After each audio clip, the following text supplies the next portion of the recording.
బేహద్ పరం మహాశాంతి.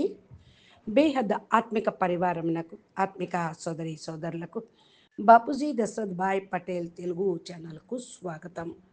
మనము బాపూజీ 2029లో ప్రస్తుత పరిస్థితిలో ఏఐ ఎలా చేస్తూ ఉంది, మూడో ప్రపంచ యుద్ధం జరుగుతుందా అనేటువంటి విషయము పాడ్కాస్ట్లో చెప్పినటువంటి విషయము పార్ట్స్ వైజ్గా మనం చెప్పుకుంటూ ఉన్నాము తెలుగు హిందీ వీడియోల్లో.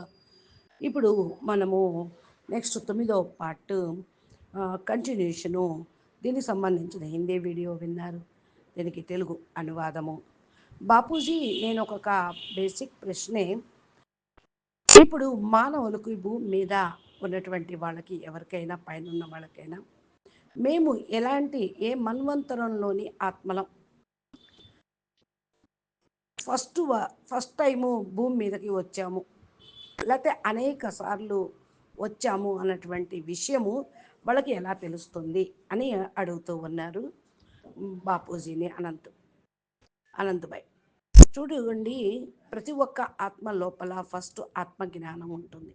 ఇది రావటంతో అర్థం చేసుకుంటారు, ఆత్మస్వరూపంగా అవుతారు.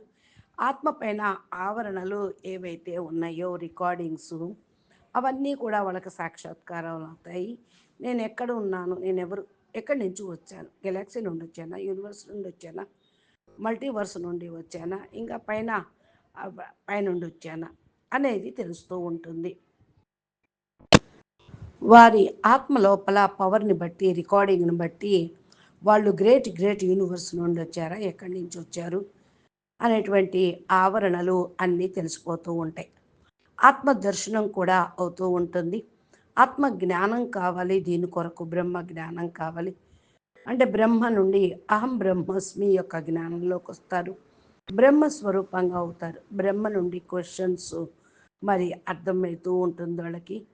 ఆత్మలో కూడా పవర్ వస్తూ ఉంటుంది, అంటే ఆత్మకు పరంధామం నుండే పవర్ వస్తుంది. ఆత్మ ఈ యొక్క ఆవరణలు బయటికి తీయటం జరుగుతుంది. ఇప్పుడైతే ఆవరణలు బాగా ఎక్కి ఉన్నాయి. పంచతత్వాల యొక్క ఆవరణలు, కర్మ బంధనాల యొక్క ఆవరణలు, కర్మ యొక్క హిసాబ్ కితాబ్ లెక్కాచారం యొక్క ఆవరణలు. అందుకనే ఆత్మస్వరూపంగా కాలేకపోతున్నారు, ఆత్మ జ్ఞానాన్ని మర్చిపోతున్నారు. మానవులు తమను తామే మర్చిపోతూ ఉన్నారు. ఎవరము, ఎక్కడి నుంచి వచ్చాము, ఆత్మస్వరూపము అని.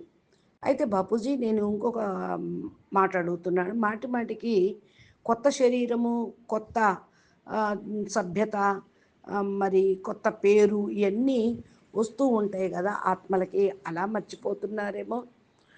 వస్తూ ఉంటారు, జన్మ మరణ చక్రంలోకి రావటం పోవటం వల్ల నామము, రూపము, దేశము, కాలము, కర్తవ్యం అన్నీ మారిపోతాయి. అనంత వెంటనే ఈ సృష్టిలోకి మాటికి రావటంతో కొత్త జీవితం ఇలాగా రావటంతో అన్నీ మర్చిపోతారు అని అంటూ ఉన్నారు. బాపూజీ మరి అంటున్నారు ఇలాగా. అయితే సృష్టిలో మాటికి మరి నష్టపోతూనే ఉంటుంది కదా, జీవితం అంటే వేస్ట్, వాళ్ళ యొక్క లక్ష్యం తెలియదు కదా. అంటే అసలు జీవితం అంటే ఏముంది, పురుగు పుష్ట లాంటి ఆత్మలు సర్జన విసర్జన అవుతూ ఉంటారు. ఇంకొక విషయం కూడా చెప్తాను. బ్రహ్మ ఏదైతే పరబ్రహ్మ పరమేశ్వరుడు, బ్రహ్మాండం యొక్క క్రియేటరు, తమ పవర్ నుండి బ్రహ్మాండం యొక్క క్రియేటరు వస్తూ ఉన్నాడు. బ్రహ్మ ద్వారా, విష్ణు ద్వారా, శంకర్ ద్వారా ఈ యొక్క బ్రహ్మాండాన్ని నడిపిస్తున్నారు. వీళ్ళని త్రిదేవులు అని అంటారు. త్రిదేవుల ద్వారా నడుస్తూ ఉంది ఈ బ్రహ్మాండం. అసలు ఒక సెకండ్లో సర్జన విసర్జన, రెండో సెకండ్లో విసర్జన అని అంటూ ఉన్నారు బాపూజీ. అయితే బాపూజీ ఇది మరి ఆత్మ అమరం అనేటువంటి విషయం ఉంది కదా, మరి శాపం ఎలా కలిగింది, అసలు ఆత్మ అమరమైంది కదా, మరి ఎలాగ ఈరోజు ఎందుకు అమరులుగా కాలేకపోతున్నారు, ఎందుకు ఎదురు దెబ్బలు, తన్నుకోటాలు, బాధలు, చింత, ఇవన్నీ ఎందుకు, ఇంకా అమరంగా అయిన లాభం ఏంటి, అసలు అమరత్వం యొక్క లాభం ఏంటి అని అడుగుతూ ఉన్నారు. ఈ బాపూజీ అంటున్నారు, ఈ బ్రహ్మాండంలో పరంధామంలో ఒక సెకండ్ కొరకు ఆత్మ అమరంగా అవుతుంది, బ్రహ్మ అవుతూ ఉంటారు. అందుకనే ప్రతిరోజు అనంత బ్రహ్మాండాలు తయారవుతూ ఉంటాయి, విలీనమవుతూ ఉంటాయి. శాస్త్రాల్లో కూడా రాశారు. ఎప్పుడైతే మహాశివుడు మహాకాల ప్రళయం మహాకాలుడుగా అవుతాడు. అనంత కోటి బ్రహ్మాండాలు, త్రిదేవులు కూడా ఏ వాల్యూ అనేది లేనే లేదు. అనంత కోటి బ్రహ్మాండాల్లో అనంత అనంత శక్తి ఉంది, దానికి వాల్యూ లేదు. మహాబ్రహ్మ యొక్క వాల్యూ లేనే లేదు. మహాశివుడు మహాబ్రహ్మాండమును తయారు చేస్తూ ఉన్నాడు. అయితే బాపూజీ మరి సమయానికి అతీతం అనేది ఏమీ లేదా అంటూ ఉన్నారు. ఎవరికీ లేదు.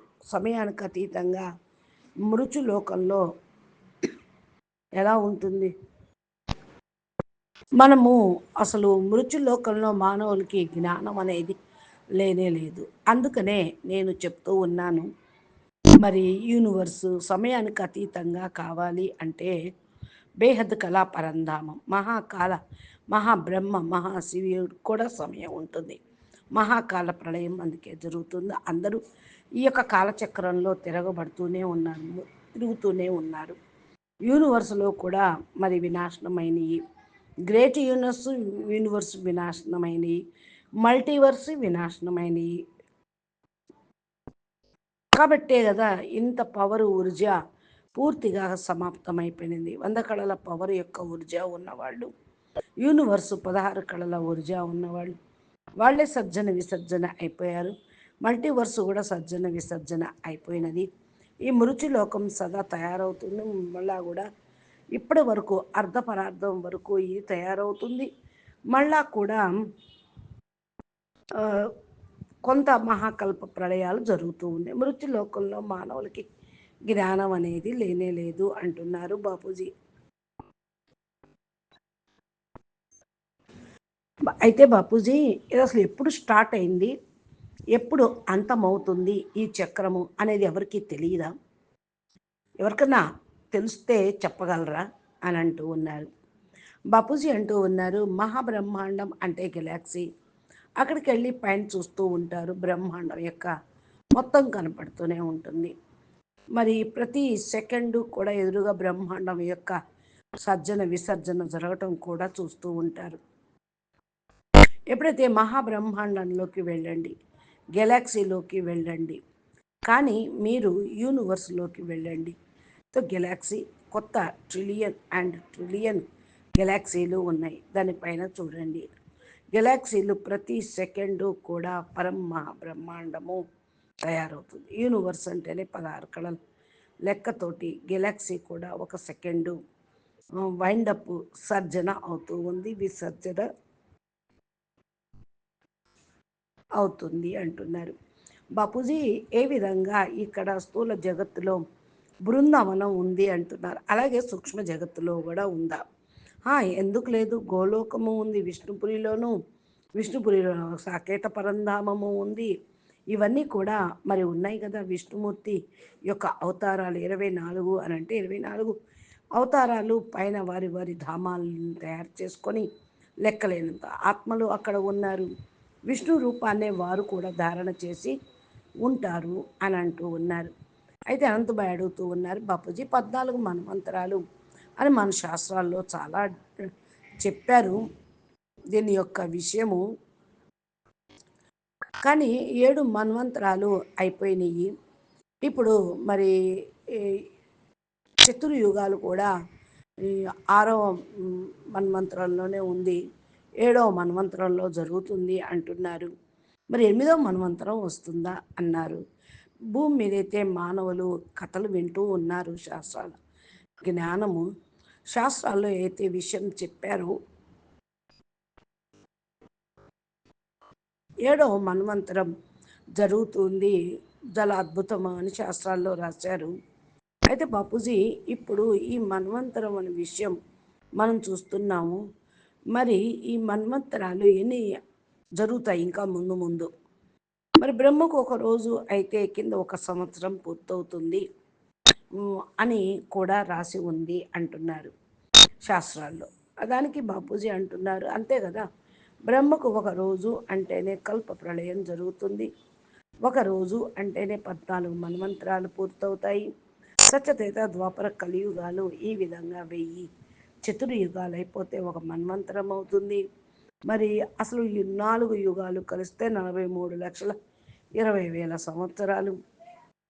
ఒక మన్వంతరము 71 నుండి మల్టీవర్స్ నుండి ఎంత జరుగుతూ ఉంది. ఒక మన్వంతరం యొక్క సమయంలో 14 మన్వంతరాలు, ఇప్పుడైతే 6 మన్వంతరాలు పూర్తయినాయి. ఒక కల్పంలో ఉంది, ఏడవ మన్వంతరం నడుస్తూ ఉందంటారు.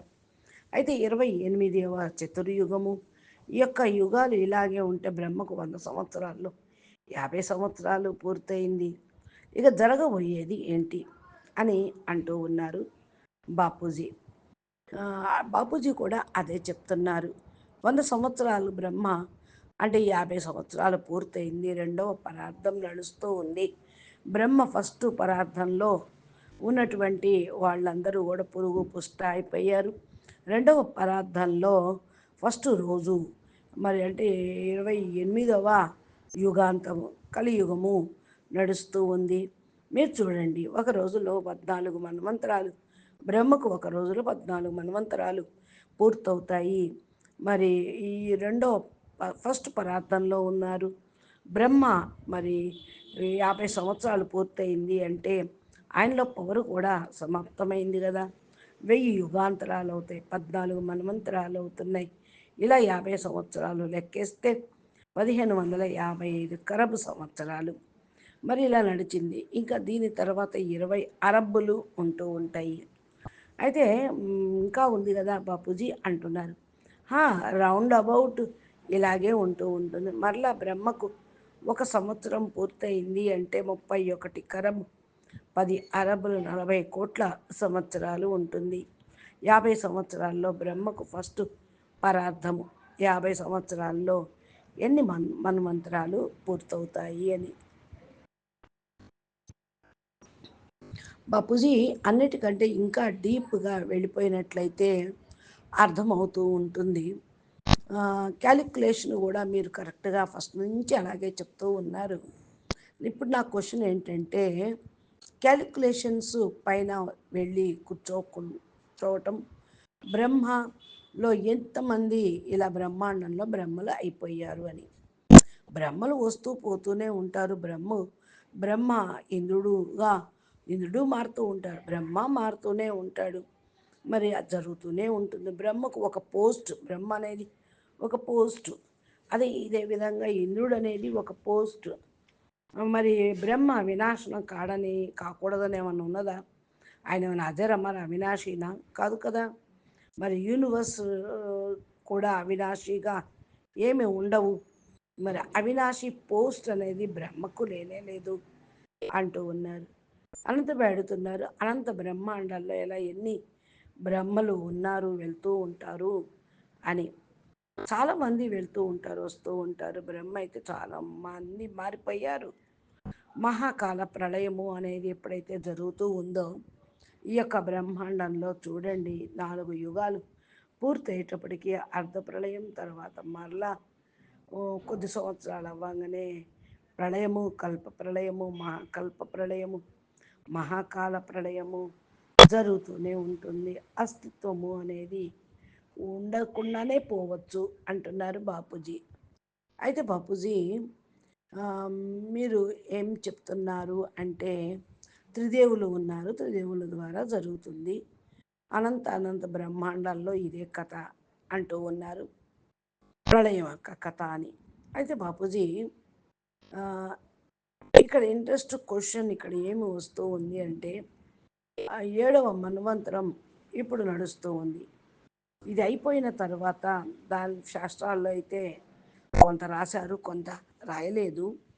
మరి ఇప్పుడు అయితే రాబోయేటువంటి మరి 8వ మన్వంతరం జరుగుతుందా?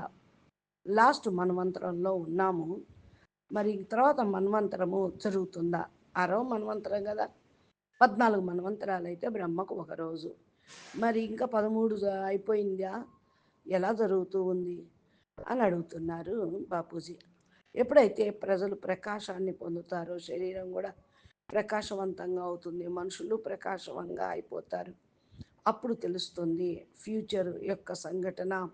మీరు ఎలా తయారవుతారో చూడాలి కదా. అందుకే కదా ఈ పద్ధతి కోసమే వచ్చాను అంటూ ఉన్నారు. ఫస్ట్ మీరు తయారు కండి, పవర్ని పొందండి అంటున్నారు బాపూజీ. అనంతభాయ్ అడుగుతున్నారు, బాపూజీ ఫస్ట్ మన్వంతరంలో మరి ఏదైతే ఉన్నదో ఇంట్రెస్టింగ్ కదా, పూర్తిగా అర్థం కావాలి అందరికీ అంటూ ఉన్నారు. ఈ పద్ధతితోటి జరుగుతుంది, ఫస్ట్ లేదా లాస్ట్.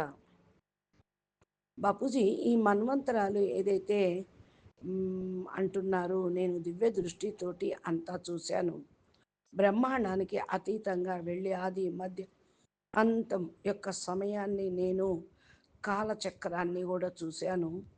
దానిలో ఎప్పటికీ కూడా ఇంత ఘోరంగా లేదు అనేది అనిపించింది. అందుకని ఈ మనమంత్రాలు నడవటం ఏమంత అవసరమా? ఇప్పుడు అందరూ పరం లైట్ పరం ప్రకాశంలోకి వెళ్ళిపోతే పూర్తిగా మన్వంతరమైంది, పూర్తిగా యుగాంతం కూడా అయిపోతూ ఉంటుంది. మనమంతరాల ప్రళయము ఇంత అవసరమా? అర్ధ ప్రళయాలు, ప్రళయాలు, కల్ప ప్రళయాలు ఎందుకు అవుతూ ఉంటాయి? చాలా పాపాచారం పెరిగింది, అత్యాచారాలు పెరుగుతూ ఉన్నాయి భూమి మీద, పంచతత్వాలు పూర్తిగా తమో ప్రధానంగా అయిపోయినాయి. కల్ప ప్రళయంలో భూమి నిలిచేట్టు లేదు, మన్వంతరం కూడా పూర్తి అయిపోతుందనేం లేదు. ఈ భూమి మీద మన్వంతరము అంటే శత్రూప టైం పూర్తి అవ్వటమే. మనం శత్రూప కూడా రక్షించబడేది ఏమీ లేదు అని అంటూ ఉన్నారు బాపూజీ. అచ్చా, పరం శాంతి, నమస్తే, ధన్యవాదాలు. బేహద్కే బేహద్ పరం పరం, మహాశాంతి హే, మహాశాంతి హే, మహాశాంతి హే. నమస్తే. బాపూజీ దశరథ్ భాయ్ పటేల్ తెలుగు ఛానల్ని సబ్స్క్రైబ్ చేసి గంట సింబల్ని ప్రెస్ చేస్తే నోటిఫికేషన్ రూపంలో మీకు అందుతూ ఉంటాయి. అచ్చా, నమస్తే, ధన్యవాదాలు. పరమ శాంతి.